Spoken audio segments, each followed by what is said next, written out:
너 한국 가서 김치인가 뭔가 하는 거 먹고 속 다 버리는 거 아니야? 잔말 말고 이탈리아로 들어와서 출산해. 여기 한 이태리 중년 남자가 화내고 있습니다. 과연 이들에겐 무슨 사연이 있었던 걸까요? 안녕하세요. 저는 이탈리아 피렌체에서 태어난 엠마라고 합니다. 피렌체는 전 세계에서 몰려드는 관광객으로 늘 북적이는 도시라 어린 시절부터 다양한 나라의 사람들을 접할 기회가 많았어요. 언니와 저는 늘 붙어 다니며 피렌체 골목골목을 함께 누비곤 했지요. 그런데 어느 날 언니는 우연히 만난 중국인 관광객과 운명 같은 사랑에 빠졌고 저는 한국에서 온 관광객과 사랑에 빠지게 되었답니다. 결국 언니는 중국으로, 저는 한국으로 시집을 가게 되었는데 부모님 입장에서는 두 딸을 한꺼번에 떠나보내신 셈이라 무척이나 섭섭해하셨어요. 하지만 사실 섭섭함만 있는 게 아니었어요. 부모님께서는 처음부터 저희가 동양인과 결혼하겠다고 했을 때 몹시 창피해하셨거든요. 엠마, 피렌체에서 나고 자란 우리 딸이 어쩌다 한국 사람한테 반했니? 도무지 이해가 안 되는구나 하면서 처음에는 결혼 소식을 주변 사람들에게 알리지도 않으셨습니다. 워낙 저희 동네에서 동양인을 보는 시선이 곱지 않았고 터무니없이 가난하고 미개한 나라 사람들이라는 편견까지 더 씌워져 있었으니까요. 언니가 중국인 남편과 결혼한다고 했을 때도 마찬가지였어요. 어쩌다 한 번씩 큰 사업을 하는 남자라는 걸 강조하긴 했지만 그마저도 부모님에게는 뭔가 자랑스럽기보다는 남들이 알면 욕하진 않을까 하는 두려움이 더 컸던 것 같아요. 실제로 동네 사람들 중에는 노골적으로 아이고, 서양 여자가 동양 놈들에게 홀려서 시집 가다니 집안 망신이야 망신 이라며 험담을 퍼붓는 이들도 있었으니까요. 그 후로 부모님은 우리 둘을 많이 그리워하시면서도 중국이라는 나라, 한국이라는 나라에서 과연 잘 지내고 있을까 하고 걱정 반, 의심 반을 품으셨죠. 겉으론 그래, 잘 살면 됐지 뭐 하면서도 속으로는 아직까지 동양에 대해 좋지 않은 인식을 갖고 계신 듯했어요. 더군다나 주변 사람들의 시선도 무척 따가웠습니다. 하루가 멀다 하고 동양인들은 다 비슷비슷한 것 아니냐, 요리도 제대로 못 먹고 살 텐데 괜찮겠냐 같은 터무니없는 소리를 들었으니까요. 부모님 입장에서는 우리 둘이 동양으로 시집간 사실이 그냥 창피한 비밀 같았나 봐요. 처음엔 저희가 결혼했다는 사실조차 먼 친척들에게조차 비밀로 하고 계셨을 정도니까요. 언니가 중국에 도착해 결혼식을 올린 뒤에야 겨우 아, 언니가 시집갔구나 하고 알게 된 사람들도 꽤 있었습니다. 저 역시 한국으로 오고 나서 한참 지나서야 가족 모임을 통해 사실 엠마도 이미 결혼했다라고 소개되었으니 상황이 얼마나 심각했는지 짐작이 가실 겁니다. 이런 식으로 부모님의 태도는 늘 양가 감정을 오갔어요. 내 딸이니 보고 싶고 잘 살길 바라는 마음은 굴뚝 같지만 동양 남자에게 시집 가다니 체면이 말이 아니구나. 동네 사람들 입방아에 오르락내리락 할 텐데 이런 생각 때문인지 부모님은 한편으로 우리를 보고 싶어 하면서도 다른 한편으론 설마 중국과 한국에서 제대로 자리 잡고 살 수나 있을까 하고 깔보는 마음도 놓지 못하셨지요. 사실 우리 동네는 전 세계 각지에서 관광객이 몰려든다지만 정작 지역 주민들의 동양인에 대한 인식은 꽤나 보수적이었습니다. 동양인들이 뭔가? 이탈리아 최고의 도시 피렌체에서 평생을 살아온 우리가 저런 나라들하고 어울릴 이유가 있나?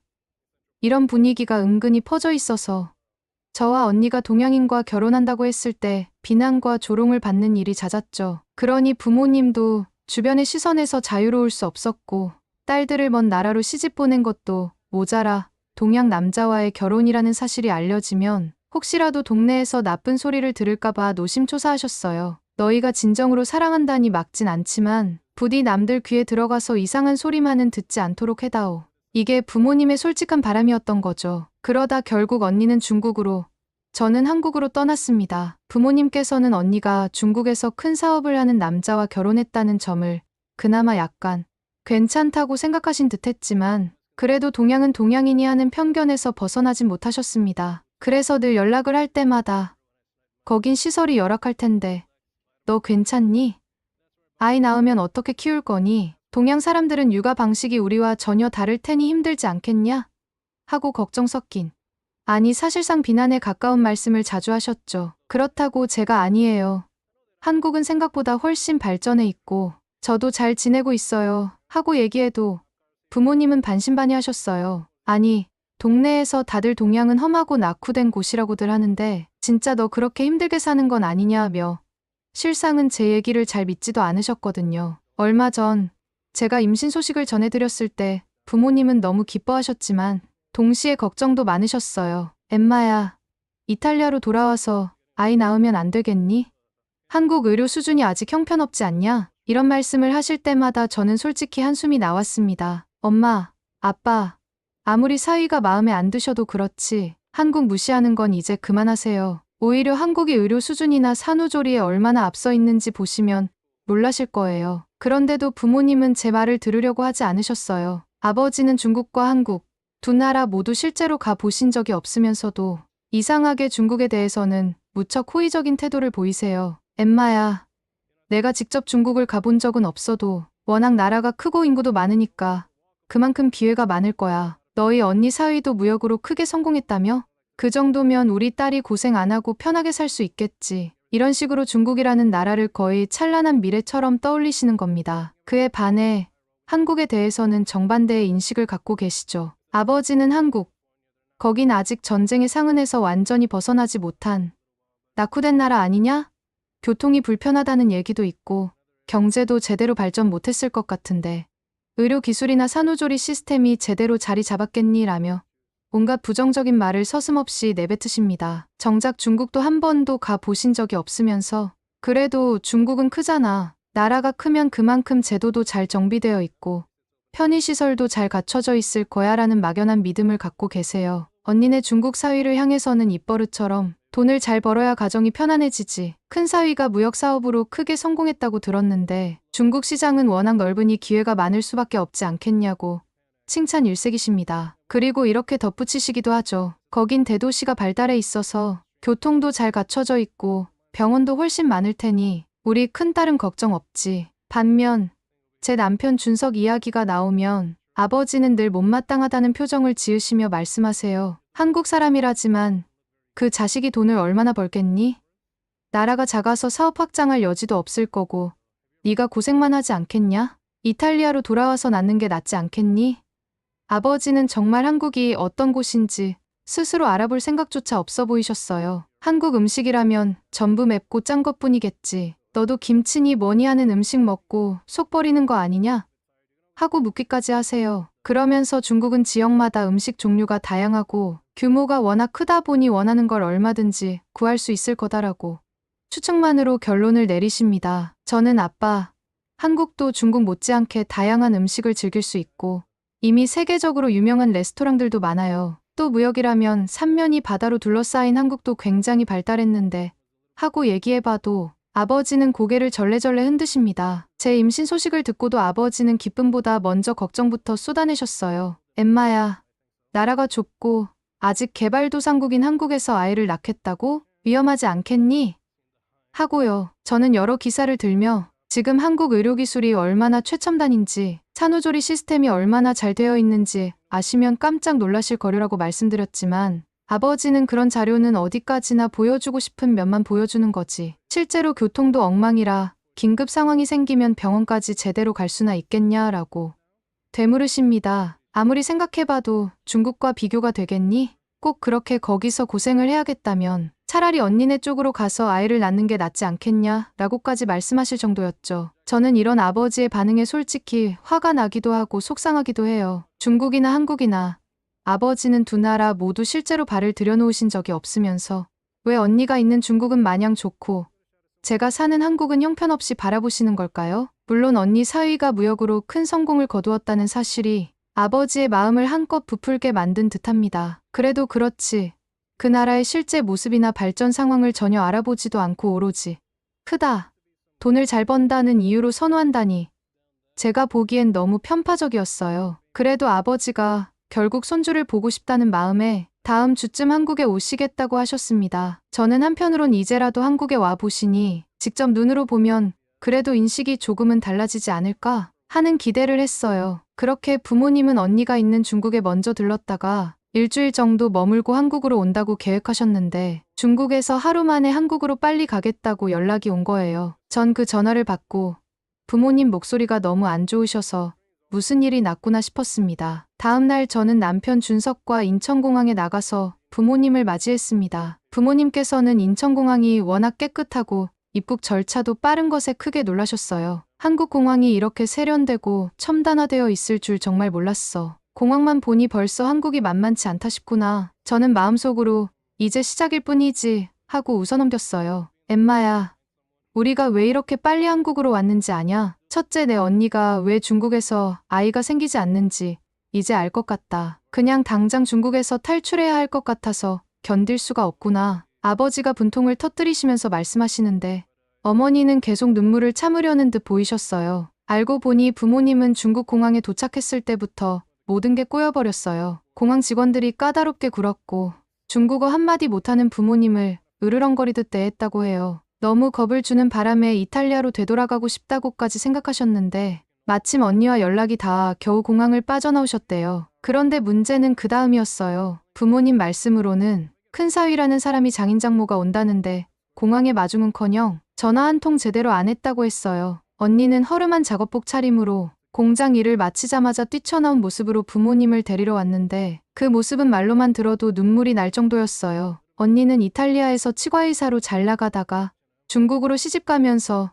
중국에서도 바로 치과를 개업할 생각이었대요. 그런데 형부가 치과로 버는 돈이 뭐 그리 많겠느냐. 무역사업 확장에 투자하면 몇 배로 불려줄 수 있다라고 꼬드겼고 언니는 이탈리아에서 정리해온 자금을 고스란히 형부에게 맡겼다고 했어요. 게다가 언니 이름으로 사채업자에게 불법 대출까지 받아서요. 하지만 실상은 공장 증축이라는 명목으로 받은 돈으로 허름한 광저우 외곽의 양말 공장 하나를 사들인 것뿐이었고 제대로 돈을 벌기는커녕 형부 쪽 대가족과 함께 허름한 아파트에서 살고 있었다고 해요. 부모님이 사돈 집을 찾아갔는데 사돈은 귀찮은 듯 먼 곳까지 뭐하러 왔냐.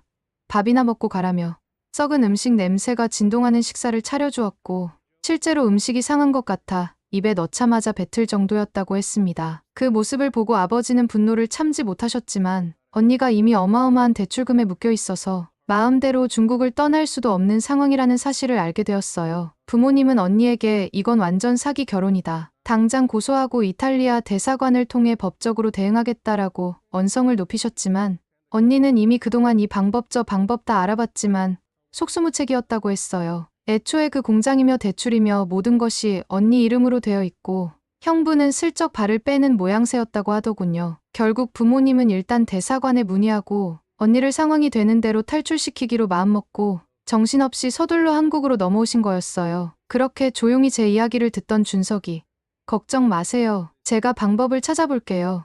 하고는 따뜻한 커피를 건네주었어요. 부모님은 그 커피를 한 모금 드시면서 그제야 창밖으로 펼쳐진 서울의 풍경에 눈길을 돌리셨지요. 예전에는 미처 보지 못했던 초고층 빌딩들이 우뚝 솟아있고 크고 웅장한 한강 위를 고급 승용차들이 쉴 새 없이 달리며 맑고 깨끗한 하늘이 도시 전체를 밝게 비추고 있었어요. 부모님은 이 모습을 보시곤 정말 도시가 이렇게까지 발전해 있을 줄 몰랐네. 중국과도 이탈리아와도 비교할 수 없을 만큼 완벽하구나 라며 감탄을 금치 못하셨어요. 부모님은 저희가 타고 온 차에도 관심을 보이셨습니다. 이번에 남편 준석이 새로 구입한 기아 EV9이라는 전기 SUV였는데 거대한 차체에 걸맞지 않게 시동 소리가 전혀 들리지 않고 노이즈 캔슬링 기술까지 적용되어 차 안이 무척 조용했거든요. 아버지는 지금 굴러가긴 하는 거냐? 라며 눈을 휘둥그레 뜨고 놀라워하셨어요. 그때 계기판에 시속 80km가 표시되어 있는데도 속도감이 하나도 느껴지지 않는다며 감탄해 하셨습니다. 그렇게 인천공항에서 저희 집으로 가는 내내 아버지와 어머니는 말 그대로 넋이 나간 듯한 표정이셨습니다. 그러면서도 한국 기술이 이렇게 발달했을 줄은 전혀 몰랐어. 전기차가 이렇게 조용하고 편안하다니 세상이 많이 변하긴 했구나.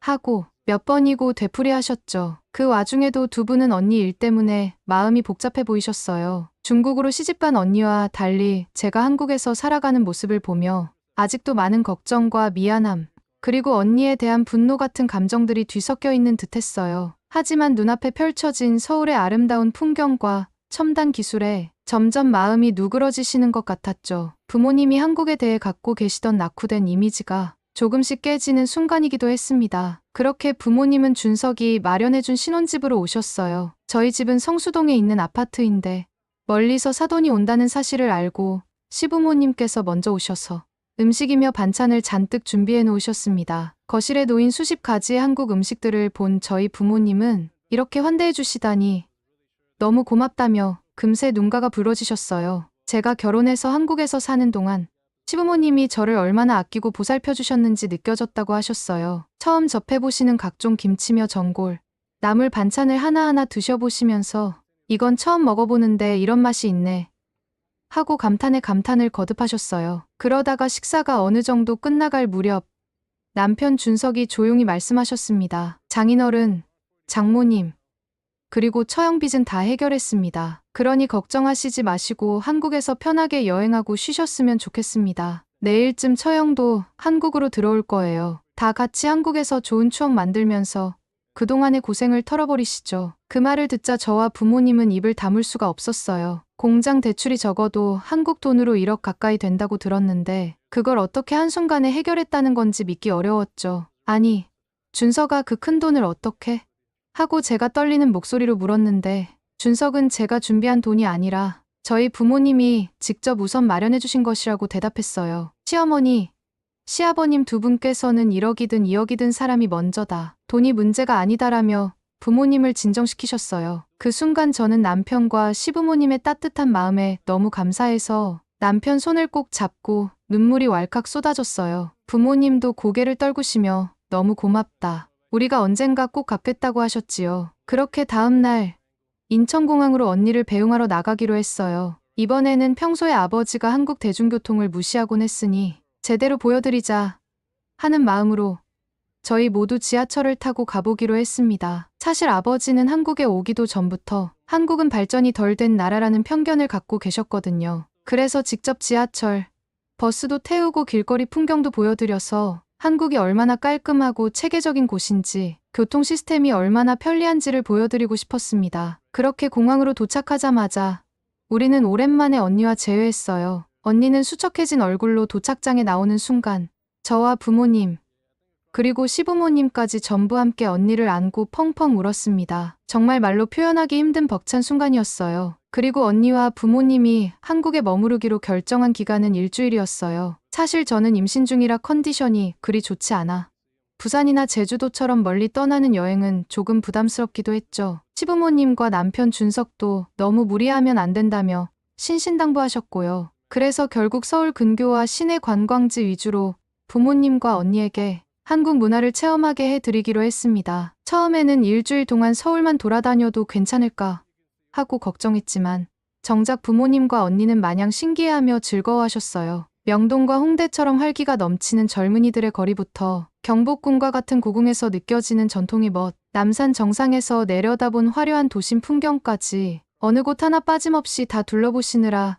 부모님과 언니는 정신이 없었어요. 특히 아버지는 서울의 교통 인프라에 깜짝 놀라셨어요. 한국에 오기 전까지는 중국이 훨씬 더 크고 발달했을 거다라든지 한국은 아직 개발도상국 수준일 것이라는 생각을 갖고 계셨지만 실제로 서울 시내를 돌아다니면서 그런 편견이 완전히 깨져버린 거죠. 자그마한 교통카드 하나로 버스, 지하철, 택시 등 모든 교통수단을 편리하게 이용할 수 있는 걸 보고는 아니 이게 대체 언제 이렇게 발전했느냐며 감탄사를 연발하셨어요. 아버지는 이태리에서 유명하다는 대중교통 시스템과도 비교해보시곤 물론 유럽 도시들은 역사와 전통을 간직하고 있어 매력이 있지만 편의성만큼은 한국을 따라가기 어려울 것 같구나. 지하철역도 깨끗하게 관리되어 있고 안내 표시도 잘 되어 있어서 초행길인 우리가 헤매지 않을 정도라니. 중국은 나라가 워낙 넓고 인구가 많다 보니 이렇게 관리가 안 돼 있어. 이 정도의 깔끔함과 효율성에서 한국이 훨씬 더 앞선 면이 있는 것 같구나라고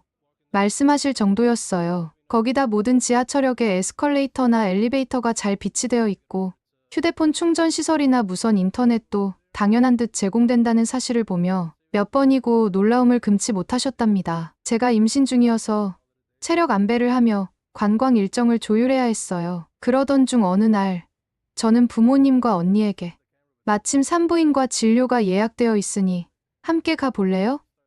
하고 제안했습니다. 부모님은 한국의 의료시설 수준이 어느 정도인지 직접 확인해보고 싶다는 마음이 커 보였고 언니도 중국에서만 보던 시스템이랑 어떻게 다른지 궁금하다며 호기심을 보였어요. 예약해둔 병원은 서울 시내에서도 꽤 유명한 산부인과였어요. 최신식 장비를 갖춘 건물로 들어서자마자 아버지는 어리둥절한 표정으로 주변을 둘러보셨어요. 진료실이 이렇게 깔끔하고 설비가 좋은 곳이 한국에 있을 줄은 상상도 못했다는 게 아버지의 첫 마디였지요. 병원 로비는 호텔 라운지처럼 세련되게 꾸며져 있었고 각종 검사를 위한 장비도 손색이 없어 보였어요. 접수부터 진료까지 모든 프로세스가 전산으로 연결되어 있으니 대기 시간도 짧고 검사 결과도 디지털 화면으로 상세하게 설명해 주셔서 부모님이 연신 이렇게 편리할 수 있나라고 하시더군요. 의사 선생님과 면담할 때는 태아의 상태를 3D 초음파로 실시간으로 보여주시는데 아버지는 옛날에 내가 알던 초음파 장비와는 차원이 다르다. 이 정도면 손주 얼굴까지 미리 확인이 가능하겠구나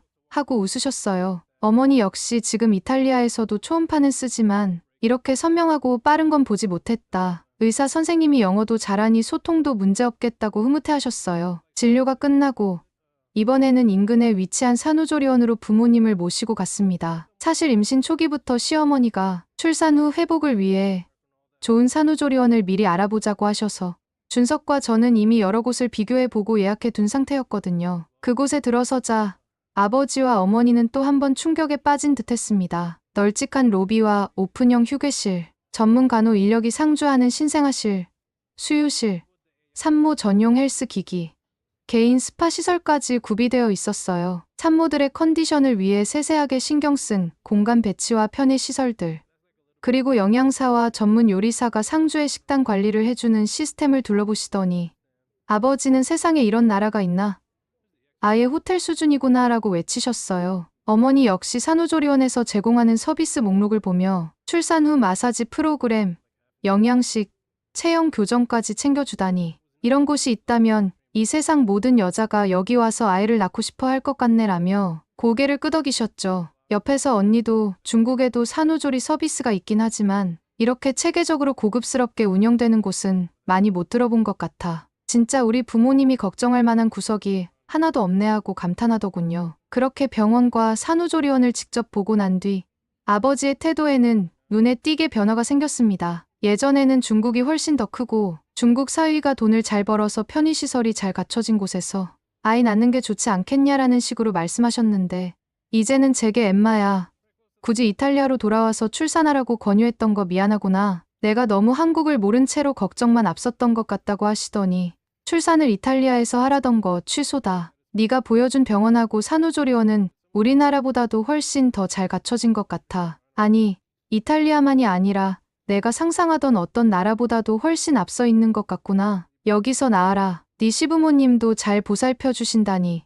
이쪽이 훨씬 든든할 거다. 아버지의 말에 어머니도 곁에서 조용히 고개를 끄덕이며 솔직히 처음엔 불안했지만 이제 보니 우리가 괜한 염려를 하고 있었다는 생각이 드네. 여긴 교통도 편하고 의료 수준도 믿음직스럽고 산후조리 시설까지 고급스럽고 완벽하니 출산하기에 안심할 수 있겠어. 하고 웃으셨어요. 물론 아직 부모님 마음속엔 언니 문제로 인해 복잡한 심정이 남아있는 듯했지만 막상 한국을 직접 경험해보니 한국이 낙후되어 있고 불편할 거지라던 생각은 완전히 바뀌신 거예요. 도로 위를 달리는 깨끗한 자동차 행렬, 불과 몇 분 간격으로 도착하는 지하철, 현대식 빌딩이 들어찬 도심 풍경을 직접 보면서 그동안 품고 계셨던 선입견이 순식간에 무너진 거죠. 그렇게 일주일이라는 짧은 체류 기간 동안 부모님과 언니는 한국이 보여주는 다양한 모습에 연일 놀라움을 금치 못하셨어요. 그리고 돌아가시기 직전 아버지가 내린 결론은 간단했습니다. 아기가 태어날 때쯤 우리가 다시 한국에 와서 직접 손주를 안아보마. 그리고 가능한 한 여기서 산후조리까지 잘할 수 있도록 우리도 힘껏 도와줄게. 저는 그 말을 듣는 순간 마음 한켠이 따뜻해졌습니다. 막연한 불안과 편견으로 한국 생활을 못마땅해 하시던 부모님이 이제는 제 출산과 육아를 이곳에서 응원해 주시겠다는 뜻을 보여주셨으니까요. 저는 임신한 몸이라 부모님과 언니를 실컷 구경시켜 드린다고 해도 무리가 따랐을 텐데 준석과 시부모님 덕분에 일정 내내 편안하고 안전하게 다닐 수 있었습니다. 덕분에 부모님과 언니가 한국 곳곳에서 새로운 경험을 하며 마음을 여실 수 있었고 그 결과 이렇게 뜻깊은 시간을 보내게 되어 진심으로 기뻤어요. 부모님은 이탈리아로 돌아가시기 전날 한국에 대한 편견을 모두 버리겠다고 오히려 다음에 오면 여러 지역을 좀 더 둘러보고 싶다고 말씀하셨어요. 그러면서 언니도 새롭게 시작할 수 있게 도와주겠다고 하셨습니다. 저는 비록 다른 나라로 시집간 두 딸과 부모님이 떨어져 지내지만 이제 서로를 진심으로 이해하고 응원하는 마음을 확인할 수 있어 참 다행이라는 생각을 했어요. 저는 앞으로 태어날 아이를 위해서라도 더 열심히 살아가고 싶습니다. 한국에서 준석과 함께라면 어떤 어려움도 이겨낼 수 있을 것 같아요. 그리고 언니도, 부모님도 언젠가 온 가족이 한국에서 다시 모일 날을 꿈꾸며 살아가려고 합니다. 우리 아기도 한국에서 건강하게 태어났으면 좋겠어요. 감사합니다. 이상, 여기까지 이탈리아에서 한국으로 시집온 엠마의 이야기였습니다. 재미있게 들으셨나요? 다음에도 더 재미있고 감동적인 이야기를 원하신다면 좋아요와 댓글 부탁드립니다. 여러분의 응원 하나가 저에게는 큰 힘이 된답니다.